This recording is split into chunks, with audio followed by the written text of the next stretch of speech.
tell us. Like that. What's up, guys? It's another episode of Off the Post, and I'm your host, DJ Redcap. As we were talking about, I love to hit that button to catch our little conversations. Gotcha. So, guys, we're going to talk NWSL action and stuff. It was an exciting week. We'll first see what each of the panelists up to. We even have a special guest, and we'll see what she's up to, too. Let's first go and talk to Courtney. You're like breaking up like a robot. I think you went to me. Yeah. You're fine. Yeah. Just everyone bear with me this week on the show. I have not had a lot of sleep this weekend. So I'm trying. Just keep that in mind if I say anything like wonky or like off kilter. I'm trying. Just keep that in mind. But everything's good. It just was been a very busy and kind of crazy last couple of days. But happy to be here. Good to know. Gio, what have you been up to? Not a whole lot. Work, as usual. I don't even remember what else I've been up to. I think mostly just work. Went to the Western New York home opener over the weekend. That was really, really cold, so I'm probably going to get sick again. But other than that, yeah, just the usual. And let's go to our special guest. As you can see, she has two letters for her name, like me. RJ, tell them who you are, what you do, and what you like to do in your spare time. I am RJ Allen. I'm the NWSL editor for Midfield Press, and I mostly cover Sky Blue, but if something in the NWSL catches my attention, I am very quick to offer my opinion there. And I'm in the middle of finals week, so I am a sociology student, and I'm about to go into my second semester as a senior, so I'm working on some finals right now. Nice. And you have your own little show, yes? Yes, we have the Midfield Report, which I'm recording right after we're done with this. So I'm doing about 4 hours of soccer webcasting tonight, which is always a good time. And yeah, so the Midfield Report, search YouTube and you should find it. Nice, nice, nice. So it's always good to have other people that have a love for soccer, and like I say, you guys check that out at 8. That's crazy. So we're at this time. It's like a little block. You should just watch all this soccer all day, people, because it'll be good for your soul. All right. If you have anything you want to say to us, use the hashtag #WoSoTalk and we'll answer your questions. If you would like to ask me if I like pedicures or manicures, use the hashtag DJ Redcat, and I'll answer that privately. All right, guys, let's jump into this. Not really private if it's on a hashtag, though. I'll send a DM to him afterward. All right, then, let's jump into the action. We'll start with Portland versus Boston in first game first. We'll go to you, Courtney. Get you in the right mood for this.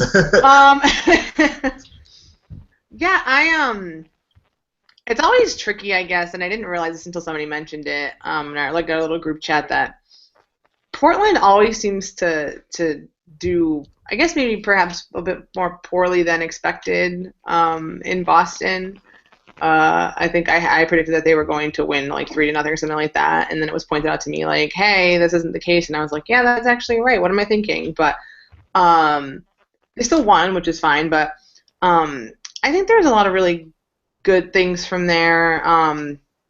Abby Smith being one of them.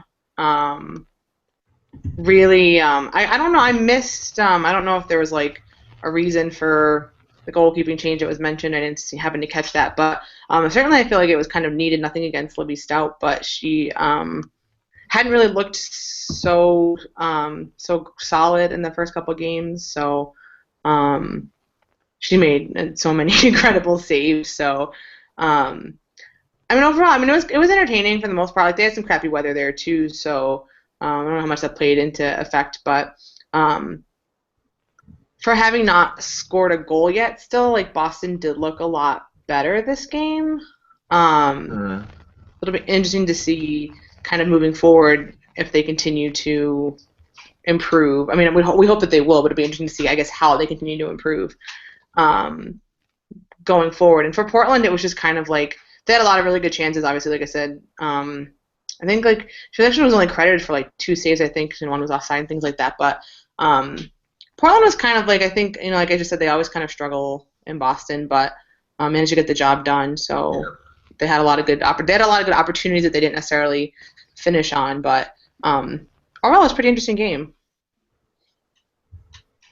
RJ, we'll go to you. What were your thoughts on the game? I think that Portland is Dr. Jekyll, Mr. Hyde. I think they're going to be the team that when they're good, they're going to be really, really good, and when they can't connect, they're just going to be sort of meh. And I think we saw some of the meh last game. They have a midfield that should be the best in the league. They have Lindsey Horan, they have Tobin Heath, they have Allie Long. Whatever you think about Allie Long, she's one of the top midfielders in the NWSL. Like, her stats, even a Seattle fan like me, like, can admit how good she is, and that midfield should be better than how they are. They should be able to get the forwards the ball more often than they seem to. So I think Portland is going to be very hot and cold. It's going to very much depend on that game and how they all feel that game. There was a lot of yellow cards on the Boston side. I think they had 3. Tobin Heath had a yellow card for, I think it was for acting a little uncharacteristic of her at the end of the game. The game ended weirdly. The ref called it and then had to get players to come back out. It was sort of a mess of a game. But yeah, I think Boston's going to be better than people think, though. I think they're playing teams a lot tougher for not having a goal yet than I think anybody expected. Yeah, that was the thing for me. Like, Portland to me still hasn't, like, I guess, impressed me too much, but it was like Boston did play a bit better to be still a goalless team. It's just everyone was thinking, I guess maybe it's the travel or something. I just don't understand it. They always got there and struggle. I chose Portland to win the game. I mean, they won 1-0 off of that little set piece type thing, but it was just like, I don't know. It's Portland. People are so high on Portland, and then they're going to, like you said, be a Dr. Jekyll, Mr. Hyde type team all season. So it's going to be weird to actually see. They might actually do a little bit worse than I think a lot of people expect, but they should really be, like you said, that midfield should be down 8 games a bit more than they are. And it's just, I don't know, maybe it's a wait and see when they get a little bit more chemistry together, will they be more dominant or not? But I'm not too sure. I wasn't high on one, so I didn't have them like doing. I have them in the playoffs, but not like doing any damage, to be honest, so to speak. So I don't know. Portland is going to be one I still need a couple more games to really judge and see where they're going to be at, in my opinion. I guess I'll ask you real quick, Giancarlo, about the Tobin Yellow. Thoughts, opinions? Yeah, she has the tendency to, when things are very off, get a little bit off herself.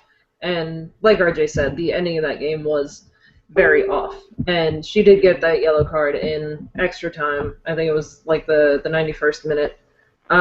So by that point, things just kind of became a cluster. And Tobin Heath, as chill as she normally is, does have a tendency to get frustrated when things like that happen. We've seen her do it at club level before, not so much at country level. So it could be argued, I guess. But, you know, all in all, I think it was probably a fair yellow, just as kind of a warning, like, hey, knock the crap off. Like, you still have one more away game to go this week. Stop it. So I think it was probably a fair yellow, as much as it pains me to say that. All right. Next game we're going to talk about is Orlando versus Chicago Red Stars. This was actually a game where a lot of people were picking Orlando to actually take this one. I still have high hopes for Chicago, but Orlando was giving them a tough game with the high pressing they were doing a lot of the game. We'll go to you, RJ. What were your thoughts on the game? I think that Press is sort of, she can't play her natural position anywhere right now. You know, the national team, she's not playing her natural position, and now Chicago, she's not playing her natural position, which I feel bad for because she's a really good forward. But, you know, needs of the team are needs of the team, and you got to play where you got to play. Alyssa still doesn't look like she trusts her back line. I think part of it is she hasn't had a really strong back line at club before, so it's going to take a little while for her to adjust to that. I'd like to see the sort of the number 2 and the number 3 on the U.S. national team in terms of keepers go against each other. You sort of got to see what both offered, and I think both of them did really an outstanding job. You can't really knock Ashlyn Harris for letting, you know, Kristen Press get a goal over her when Press is arguably one of the top 5 strikers in the world. So yeah, I don't fault Ashlyn for that at all. Erin Gilliland, I think, is an outstanding defender, and we really got to see her sort of in her full form, and I am excited about her and about sort of the progression that she can do. Yep. And this is a team that won without Julie Johnston on the field, who is arguably, the best or second best center back in the league. Mm-hmm. Jim, your thoughts on the game? Well, I was happy because I'm pretty sure I was the only one out of our panel that picked Chicago to win. So that was great for me. Yeah, I thought both goalkeepers, like RJ said, did really well. Harris made some great saves. I remember there was one particular play where Amanda DaCosta, who I miss, but Amanda DaCosta, had a great play with Alyssa Motts that Harris barely got. So, Harris had some great saves. She did let that one by her, but again, we can't really fault her for that. It was absolutely brilliant from Colaprico and then hit on by Press.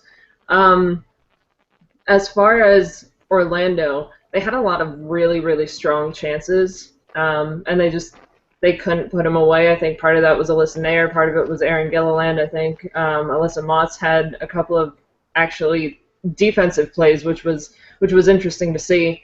Yep.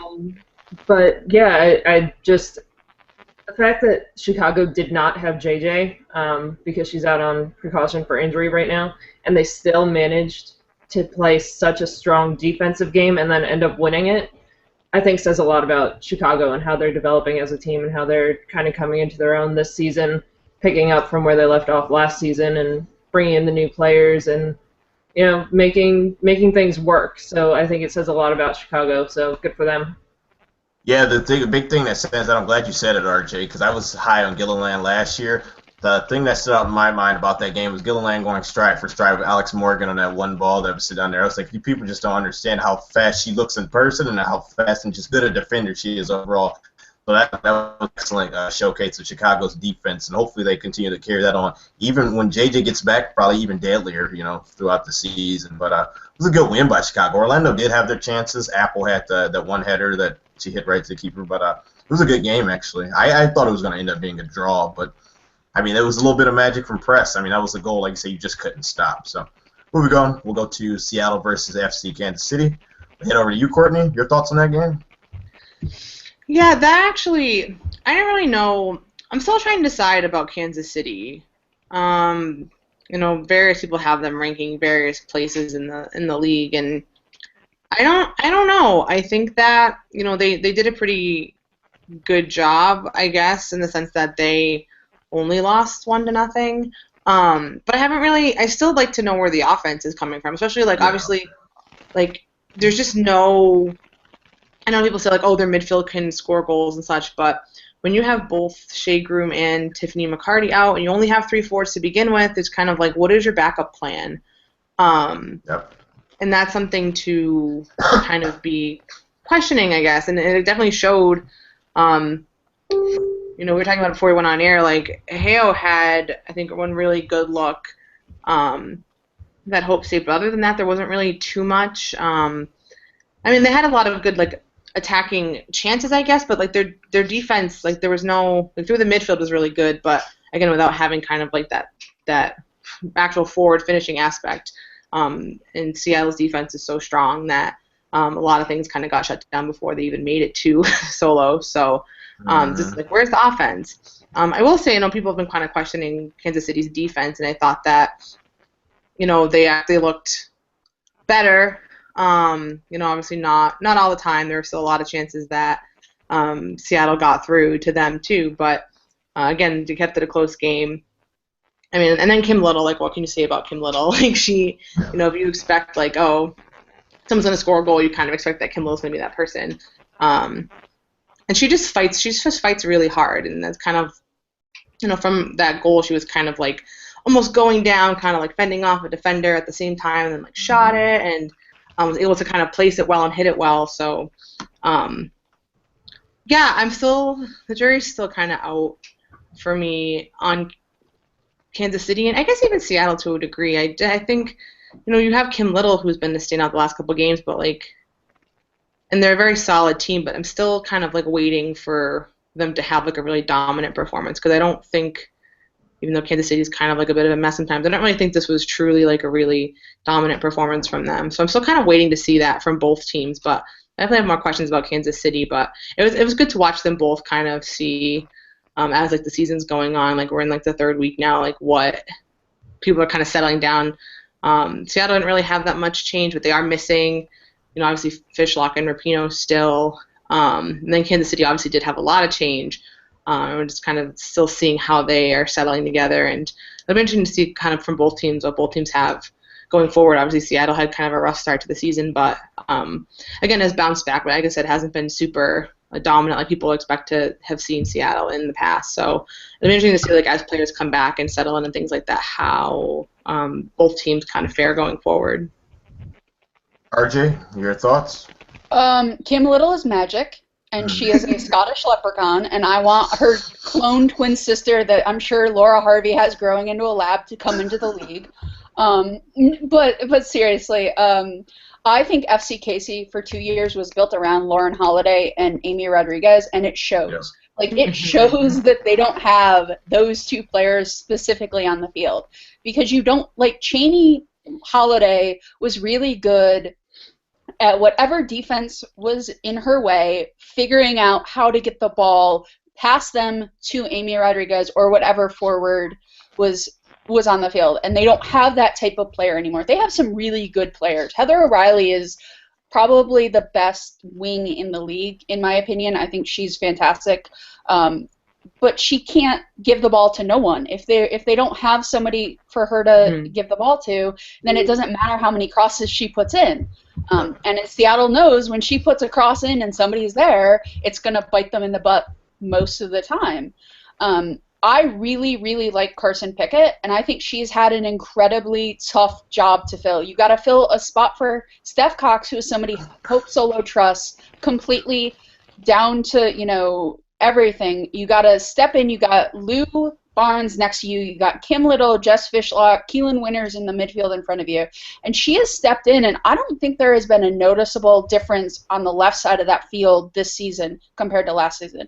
Yeah, Steph Cox was a little bit more of a leader. She was a little bit more seasoned. But Carson Pickett, I think, has been fantastic, and I love seeing a player like her step in and really shine in a defense that is really set from the year before.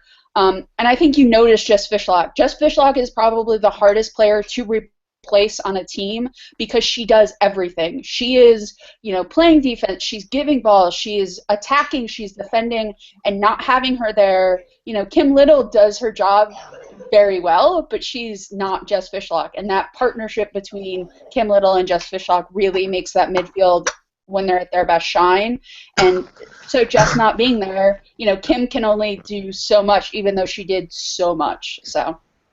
Yep, I agree with that. For me, with this game, what I saw a lot of was, like I said, FC Kansas City, like you were saying, Courtney, I think this is going to be the team. We see it, they're going to be up and down. Where's the scoring going to come from? I was saying that the whole game. And it was just even transitioning from defense, defense to attack. It was just like I said, they would either get it to Heather sometimes, but then it was other times they couldn't do anything. You'd see Becky back there looking for that Lauren Holiday to get the ball to type player that could look for that pass and to get the people going forward. So it's just man, you could really see how much of a big impact A-Rod and Holiday made for this team, and it's going to be a real tough season. I'm starting to think for them now. I always was high on them the last 2 seasons. Last year on the show, I picked them to win the championship, and they did. But it's this year I just don't know what to think of them, because it's this is what they are. This is what they have to work with. So they're going to have to either, get something together. Maybe chemistry will push them through or something. Or O'Reilly for Seattle. It was more of a Seattle-type performance of how they were high-pressing and disrupting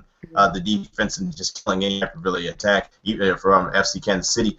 They're at that point where they're starting to push forward, where they always get their numbers forward with Kim Little spearheading the attack and stuff. But like I said, they're missing players, so this team really has a chance to be deadlier than they look right now. I think like you said, we're still waiting for that big Seattle game, and I think they're gonna, once they get rolling, and they're gonna really catch a few teams, start beating some of these teams badly, because a lot of the teams feel like they're about equal, like the Flash, FC Kansas City, all these teams are about the same. I think the Seattle could actually they're going to start stomping a few of these teams pretty soon down the road. But that's probably when they get healthy and actually get rolling. Right now, they're not there yet, as you could say. Like even people are saying with Hope Solo, not really there yet, So we're waiting to see when they actually start firing on all cylinders. All right, but let's go to our game of the week. That Spirit fan was there. You need to check out that episode. It was a good episode. She got interviewed. She's really becoming an important person in this world. But this game was the Flash versus the Spirit. We will start with that Spirit fan first. Yeah, we'll do. Oh yeah, let's do that actually. Thank you, Courtney. Let's go to Sky Blue Houston. I forgot about it because it was a draw. We'll do that and then we'll go to the game of the week. So, Jen, thank you, Courtney. Jen, what were your thoughts? Sorry, you're just like, oh, we're gonna say the game of the week for last, and I was like, we have a game we didn't talk about yet. Yeah, I went all the way down my notes, and I was like, oh yeah, there was that Dash Flash. I didn't write much about it because it was like a Dash. Yeah. All right, Jen, let's talk about the Dash versus Sky Blue. Your thoughts? I thought this was, for the scoreline to be what it was like really unbalanced, actually. That's what I thought too. That's why I was there. Like, I'm pretty sure I looked at the stats, and I think it was like the Dash had like 20 shots, and Sky Blue had like 6. So it was so unbalanced for the scoreline to be what it was. And part of that was, again, this just seemed to be the week for goalkeepers. There was fantastic goalkeeping in this game as well. But it was, I don't even know entirely what happened during this game. It was just kind of a cluster for both teams, particularly Houston, though. Rachel Daly, I thought, had a pretty good game, but granted, she was voted goal of the week in week 1, and she just couldn't put anything away this time, and it was kind of a cluster. And like I said, the stats balance a lot more than the scoreline does. Caroline Stanley, I think, ended up with like 5 saves, which was fantastic. She had a phenomenal game, absolutely great game. And I think Lydia Williams had like 2 solid saves. So it was just, they kept coming until the end though. I want to say like the 82nd minute or so, they were still taking shots on goal. So it really was a battle up until the very end, which was nice to see because, like the Seattle game, for example, the players started getting fatigued toward the end. You could see that. That game probably should have ended in a draw because Seattle kind of crapped out at the end. This was not the case with this game. The players held on until the very end there, and both teams, I think, really fought for that goal, and just neither one of them could get it. So props to the defense, props to the goalkeepers, and hopefully one of them will do something next week. We'll hope for a goal next time. Yeah. Hopefully not Sky Blue. I mean, what? Sorry. Just kidding. RJ, your thoughts on the game? Yeah, so having Kelly O'Hara as a defender on an NWSL team to me is nearly criminal. I understand why on the national team you have her as a defender. I'm fine with her being a left back, not a right back, on the national team. But she needs to be in the midfield for Sky Blue because they don't have anybody else as creative and able to move the ball the way that Kelly can move the ball. Mm-hmm. They're missing Sam Kerr. They're missing a couple other players due to injury and school commitments. And Kelly being locked back in that left back role is really sort of handicapping Sky Blue in a way that I don't think is going to work out long term for them. Rocky Rodriguez needs to be pushed up higher, but she isn't because the way we have the shape, she can't be. But I really think if somebody can get healthy and you put Kelly O'Hara in the midfield with Kai in front of them and Rocky to play off of, that could be a very different-looking attacking team, and I think they'll start getting a couple goals after that. Christy Rampone was beating people and beating them bad, and I will always love to see that. I was a little worried how her knee was going to hold up after sort of the surgeries and the recovery.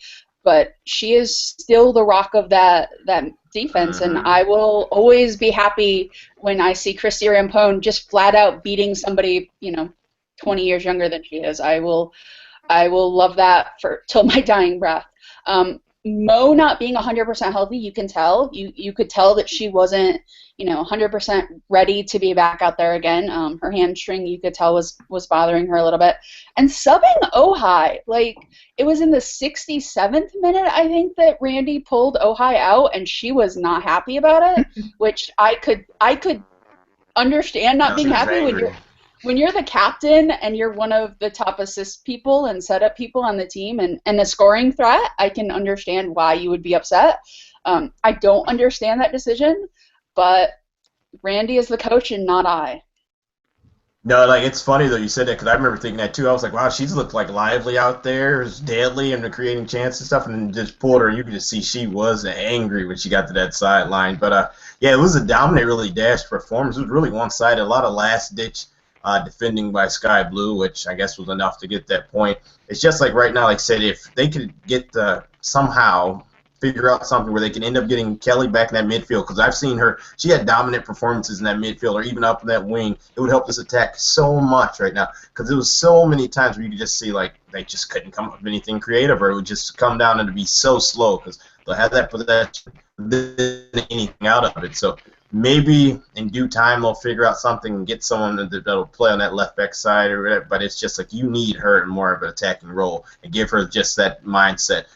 Be attacking, help the team out, be creative, push them forward, because when she does that, she's amazing. But right now, she really has to do things so more defensively that she really can't do that, or it will just leave us exposed, especially with rookies back there and stuff. You really can't have her pressing forward and hoping that they'll cover a lot of the time. So, I don't know. It was just weird. Like, I'm waiting to see, like, maybe Sky Blue, I guess, improve on the performance. Because last week I thought they did decent against the Spirit, but it was like still that final third they struggled in, and this week it was more so just like they just struggled. It appeared like really trying to get anything going the whole time. It was more so it was defending the whole time. So, all right, let's move on to that game of the week, Flash versus Spirit. I'll go to you first, Courtney. Your thoughts on that game? Today was like really not today. Today's not a game day. Life happens.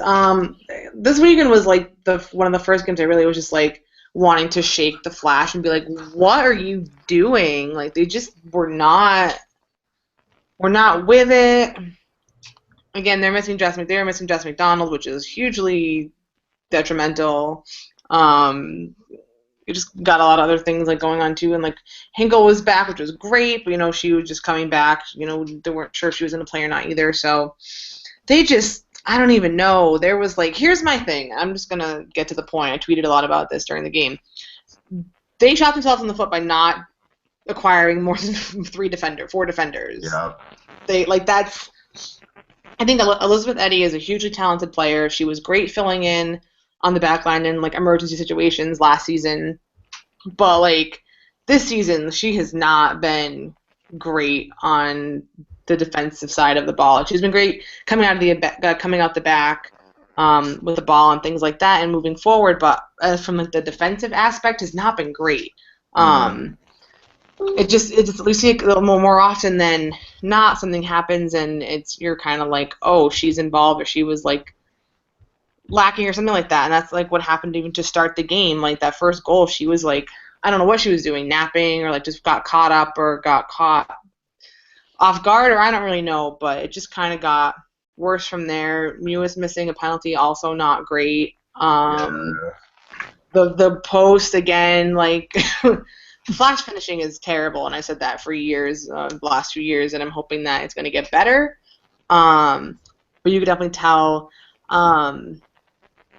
I was kind of confused about not starting Leon either, just because I think that she has put a lot of hustle in and has been really good with like trying to set people up in the last couple of games, and so nothing against Taylor Smith, but like she had a lot of hustle on her, but I think was maybe lacking some confidence that Leon may have had that would have perhaps developed some more chances. But all in all, it was just kind of a big old mess, and that's thankfully we made it to week 3 before I had to say that about the Flash. But I just hope the decision to not to not. Ayinde too was someone who looked very confused and not like where she was supposed to be. And so I think that they definitely were missing some people. And also, that's the fact that you don't sub in Lady Andrade. Like, you're losing, like, at that point, I think it was, like, 2-0 or whatever. Like, your offense is horrible. Like, I don't really understand. Your midfield terrible. I'm not really sure why he waited till so long to sub Lady Andrade. And just because she could at least do, like, at that point, what do you have left to lose? Like, waiting till, like, the 80-something minute to get a player who could bring potentially so much more to the game that's, like, really flat and struggling is kind of confusing to me. But there's some other, the Flash, hopefully McDonald will be back healthy. I'll let Jen share her kind of post-game experience, but we found out some news about another Flash player who we thought we were going to see, not for another 2 to 3 weeks apparently now, so that's unfortunate because no one even knew they were not going to be playing, so we're all just kind of like, what? But I'll let Jen touch more on that, but so I think there's just a lot of kind of like what is happening, so hopefully they get their lives right. And can go to Sky Blue this weekend and at least have a better performance than they did. Not great for a home opener. A lot of things have improved at Flash facility. They got a new video board and new turf, but their Flash performance was not same old kind of crap that we saw last season. So hopefully they get it together and. I always say I'm going to be the most. I love them, but I always say I will be fairly critical, or sometimes even more critical, so people just aren't like, "Oh, you're playing favorites." But like, it was not a great game for the Flash at all. So. All right, Jim, some thoughts, and then the news that you learned at the game. Well, side note: the new board had numbers missing on it. Well, all right, that's unfortunate. I'm just gonna. The turf was great. The turf was fantastic. I mean, you couldn't really see it on the stream. It looked okay, but maybe they need to stop playing music during the run of play. Also, that might be like what's really jinxing the Flash as well at the moment at home. But anyway, sorry, continue. Or having like random people throwing shirts into the crowd during the game. Yeah, that might also be a problem. Baby steps. Working on it. Yeah, maybe working on it. The new turf was, I mean, about as good as you can get for turf. Like it was fantastic for turf. So I mean that's and I think that did impact maybe the Flash's play a little bit, not so much the Spirit, but the Flash. I think it probably did impact their play just a little bit for the veteran players on the Flash because they were used to playing on like rubber. All two of them. yeah, and Three of them. This was not rubber, so good and bad. But yeah, no, this was hard for me. It really was, because even as a Spirit fan, I expected more out of the Flash. I think. And I did get to chat with Paul Riley a little bit afterward, and he knew it. He said flat out that if he had Jess McDonald out there, she would have finished those chances. And I agree with him. Jess McDonald was definitely missing from that lineup, hands down. I think he made some mistakes in the preseason that are coming back to haunt him now by trading Morris, who was one of the only actual defenders he had on the roster. Right. Also waived Heyman, who was, the only, the only, really standout forward he had after Jasmine Spencer went to Orlando. So, yeah, he made some preseason mistakes that I think now he's like, oh, shouldn't have done that. So he's learning the hard way. Yeah, and as far as the Spirit are concerned, this was not a dominant performance from them. So again, it was a scoreline that didn't really reflect how the game went. They looked sloppy, and I think part of both teams looking sloppy was probably the weather. It was legitimately 37 degrees. It was raining. It was disgusting. It was absolutely horrid. So, I think that was probably part of why both teams looked a little bit sloppy. But it was not a dominant performance from the Spirit. And aside from the conditions being sloppy, I hate to pull this card, but I do in extreme cases, and this was an extreme case. The refs were ridiculous. They were calling fouls when there were not fouls, or not calling fouls when there were, and it was just, that's how injuries happen, and we don't want that. We don't want any more injuries in the league than what we already have to deal with. So, that was definitely a rough part of the game as well. DMath got on her for getting another brace. That third goal, I've seen it credited different ways. Some places are crediting it to Katie Stengel. Others are crediting it as an own goal from Elizabeth Eddy. So, to me, it looked like an own goal, but I wasn't actually on the field. I was up in the broadcasting area, so I can't tell you for sure. I'm trying to find out. It definitely it was a rough game to watch. And again, I'm saying that as a Spirit fan. Normally I'd be like, yes, 3-0 victory, but it was a difficult game to watch just because of some of the circumstances and just the sloppy play. And I was fortunate enough to, after the game, have a chance to talk with both Abby Urseg and Coach Paul Riley. And both of them, had some decent insight. Abby Urseg kind of talked about them being a very young team, which they are, and building that chemistry. Thankfully, she said that they all do click very well because they are all a young team. They're all in the same boat together. Some of them are very young and haven't necessarily played before. Others, like Abby Urseg, are just new to Western New York. She played in Chicago. So it's kind of cool to see her take on this leadership role with such a young team. I think eventually she'll do very well. She just needs to build them up a little bit more. And Paul Riley, again, talked about Jess McDonald and how they need to finish the chances that they're creating.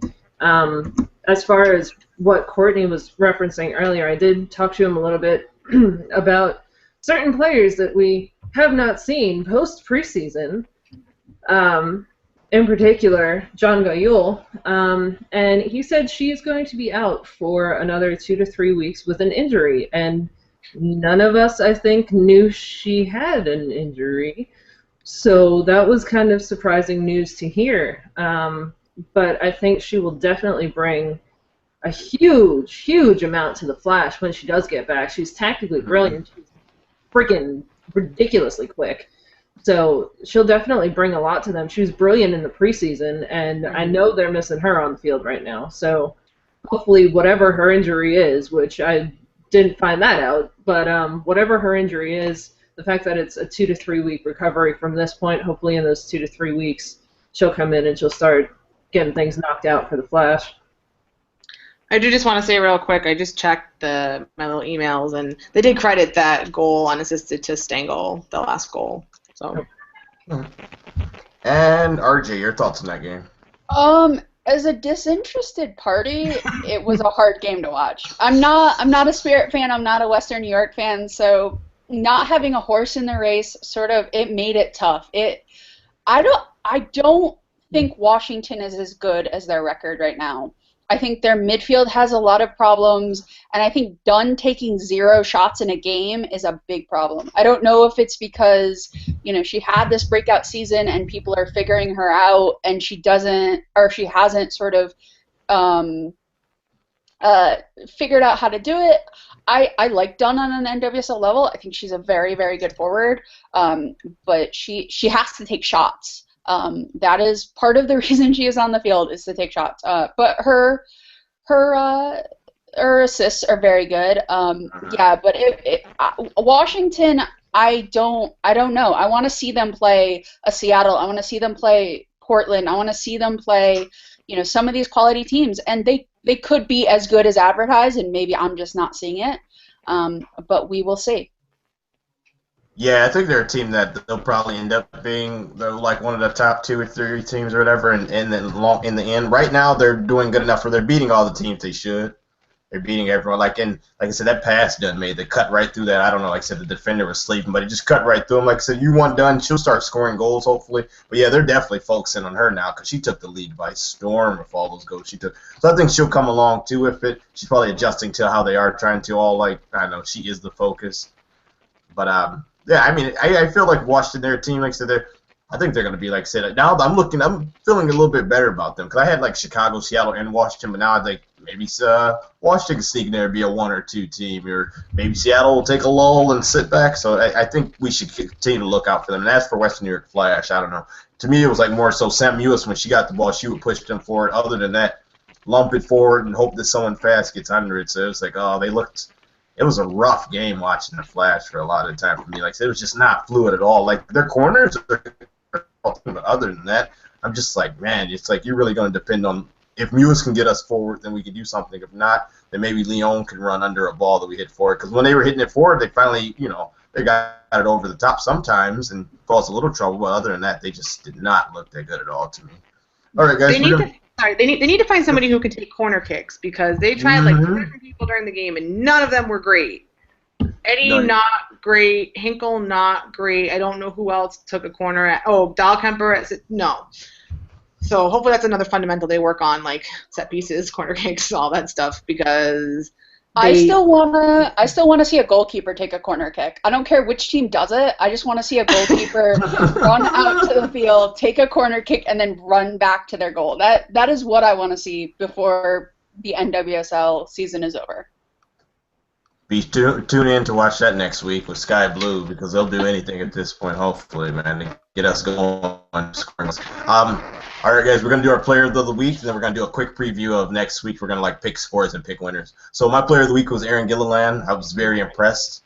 I liked her last year. I chose her a couple of times. I was the one choosing defenders left and right last year, so I'm going to choose her again because I felt like she had a good game, and it was a good overall, it was a good defensive game by that back line in Chicago, but she stood out to me. Who did you get, RJ, for your Player of the Week? I'm going to go for Carson Pickett. She really impresses me on that back line, and I think she could be Rookie of the Year. Right on. Jen, who you got? Well, other than the goalpost at Salem Stadium, I went with Adriana Franch. Nice. And let's go with you, Courtney. Who did you get? I went with Caroline Stanley. I think that, she kind of took, she got a chance to, after sitting the first couple weeks of the season and, was just really solid and looked really good. So she gets my props. Sounds good. Yeah, for advertising we got in Western New York. Off the post. I was like, yeah, that's right. I didn't even pay for that. All right, guys, we're going to do our preview for next week. So we're going to start with FC Kansas City versus Dash. Who you got, Courtney? You don't have to do scores if you don't want to. I don't even want to play. I don't even want to play right now. I have been right. I've been right. I think maybe a total of like 3 times the whole, or maybe 5 times the whole 3 weeks. What is the game again? I'm sorry. FC Kansas City versus the Dash. Who you got? Oh, God. Oh, well, I'm going to say the Dash. Okay, that's fine. Who you got, Jen? I'm going to go slightly by Kansas City. All right, and who you got, RJ? I think the Dash are going to do it. Yeah, I got the Dash. I think they're a little bit better than FC Kansas City, and they can actually score a goal, even though both the teams came off not scoring goals. I just am a little bit more confident of Houston's attack compared to FC Kansas City. Sky Blue versus Western New York Flash. I'll tell you this one. This is going to be a draw, 0-0, because I'm not confident either of these teams' attacks right now. Who you got, RJ? I'm going to go with Sky Blue. I think Sky Blue is going to... They need a statement game, and I think playing at home, I'm hoping they will make that statement. All right, gotcha. Who you got, Jen? I'm actually going to say Western New York. That's fine, because I feel like... Well, because it's almost like a you pick 'em type of game right there. So, all right, who you got, Courtney? Surprisingly, I know I'm like giving Jen all this crap, like, oh, you better pick the Flash. I'm gonna pick a draw. I'm not even gonna pick the Flash either. So Yeah. there's gonna be goals though. I think 1-1. I'll say 1-1. I think someone will score. Hopefully You both think teams. so? I hope so. If not, then they got a problem. That's the only problem. I don't know. I think West But that's Virginia only, learned quite a bit from this past game, so I'm hoping they'll come back against Sky Blue and I'm hoping. out. Trust me, I am hoping the Flash win, but like I'm trying to step away personally and say realistically, I feel like it may be a draw. yeah, that's the only problem I'm having. I just feel like it's both teams that are struggling with, I don't know, so any type of build up, any type of like final third, like, you know, and get someone to finish something. They're just like defending and praying. So it's like, it's not like a fault, you know, dissing either team. It's just the truth of what's happening out there. So I'm almost going to draw. Somebody scores to be like smash and grab type of game. So I'm going to watch like beating that. Washington versus Portland. Who you got, RJ? It depends on which Portland shows up. If the good Portland shows up, I think Portland will win, and if the bad Portland shows up, I think Spirit will win. So it depends on if we get Dr. Jekyll or Mr. Hyde. I'm gonna go Portland. I think they'll show up. They won't have 2 bad games in a row. Oh, I'm going to wait on Eugene. Courtney, who you got? Yeah, no, I'm gonna go with Washington, even though I just got done saying agreeing that I haven't seen them be overly dominant, especially after kind of the weird game that Portland had. I'm gonna just, especially because they're playing at home and you know they'll draw a lot from like the crowd and things like that. So I'm gonna say Spirit. Jen, who you got? Who you got? This is a big one for you. I know, this is like my soul right here. Just Reds. Oh, This is like the hardest game of the year for me. It's a tough situation because like Portland is just coming off of an away game, and something I don't necessarily think people took into consideration is that I think they played just well enough to win, but save themselves for the Spirit, knowing that Washington was going to be a tougher opponent at home than Boston. Yeah. So I think we are going to get the good Portland showing up in Washington. That being said, it is a home game. Washington did go all season up until the very end last year with being unbeaten at home. I'm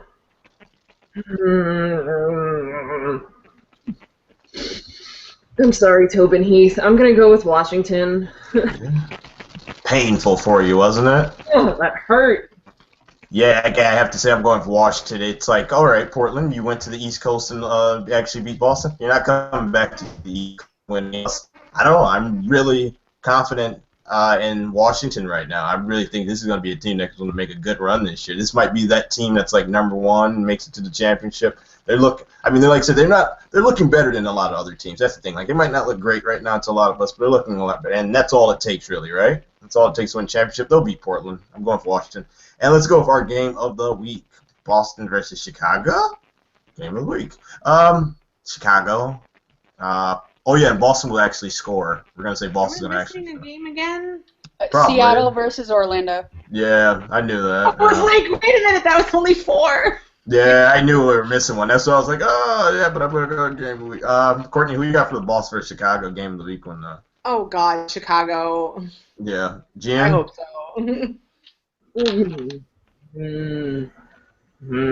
No. I'll be wrong again. I won't be that guy for this one. I'm gonna go with Chicago. And RJ? If Chicago doesn't win this game, then Rory Dame should be fired because Chicago should win handily. Chicago. And then our final game, Seattle versus Orlando. Courtney. Oh God. Well, I'm the worst person to ask this because I've been wrong every single time, pretty much. I'm wrong every time I pick Orlando, so I'm gonna not pick Orlando. And well, I was wrong when I didn't pick Orlando in the first game too. We're gonna choose. Oh God, this sucks. No, I'm gonna stay with Orlando. I don't know why, but I feel like if I change because I was wrong last week, I'm gonna be wrong again this week. So at least I can say I stuck to my guns with Orlando if I'm wrong. At least I can say I didn't flip flop. So we're gonna questionably go with Orlando. against my Jan? better judgment. Does that mean DJ? Yeah. Yes. Seattle. And RJ? I think Seattle has a hard road going into Orlando if they get the crowds that they had. And flying across country is never easy. Right. But Kim Little. So I'm gonna go with Seattle. Kim Little travels well. I'm going to Seattle. And the thing is, I'm like you, Courtney. Every time I choose Orlando, they lose or something. Like, I'm done with you, Orlando. I'm choosing against you the rest of the season. So we're going Seattle. And it's going to be a little bit more Kim Little magic, I think, is going to win it. Here's my theory. If Chicago can shut down Orlando's offense, Seattle's defense, which is arguably the #1 defense in the league, certainly can. So... And I like watching national team goalkeepers compete against each other, so this should be fun. Yeah, it's going to be a fun game down there to watch. So that's everything, guys. Anything else you guys want to say? Like, say, you guys be sure to check out the Midfield. I always get the report, the Midfield Report. The Midfield Report, yeah. Yep. Be sure to check that out. Yep. I have one complaint about next weekend. Uh-oh. There are 3 games starting at the same time. I just saw that, and Yep. I'm actually gonna be at the Sky Blue Flash game, and I was like, oh, they're all at like the same time, and then Kansas City's at 8:30, I think. So they're all there's 4 games on like within an hour of each other on Saturday, and I'm like, well, guess I know how I'm gonna spend Sunday couch sitting, catching up on all the games because I was at a game and traveling on Saturday. Yeah, like I understand that at this point the NWSL has to facilitate the fans that are actually going to the games, but there has to be a way to stagger them a little bit so you don't have 3 games starting exactly at the same time and then one just a little bit like that hour and a half later, because like I try to watch multiple games and then I end up not actually paying attention to any, and I probably will be at the Sky Blue game, which I'm hoping to get to go to. So that is just something that I really hate about the NWSL schedule. So I thought I'd rant about that to you lovely folks. Oh, we brought the rant section back for a second. No, that's the truth, though. No, we feel you there. That's totally good. Because, like, for me, I'll end up, like I said, spending all Sunday watching all the games because I know if I try to watch multiples, I'm missing this, missing that. And I'm like, well, the first half I saw that. What happened in the second half? I don't know. I was watching half of that game, too. So you always miss a lot. So, yeah, definitely, I agree with that. I was just wondering why they were doing that. But whatever, NWSL. It's your world. We just watch it. All right, guys. That's another episode of Off the Post. Let's thank our guests. RJ, for coming on with us. I'm glad you could talk some NWSL. Hopefully you'll bring one of our crazy panelists on there. We'll join our kookiness to your show. I would love to have any of you on. Oh, nice. Oh, I feel so good about myself sometimes. All right, guys. That's another episode of Off the Post. I'm your host, DJ. Where's our red cap? Red cap. And we have to teach our guests how we say goodbye. Courtney just hates. I'm ready. Bye, everyone. Right hand. You just wave. I'm at the wrong hand. You gotta wave it a little bit, RJ. I don't see that wave. You gotta wave it. There you go. There you go. All right, guys. Take care. We'll see you next week. Bye bye.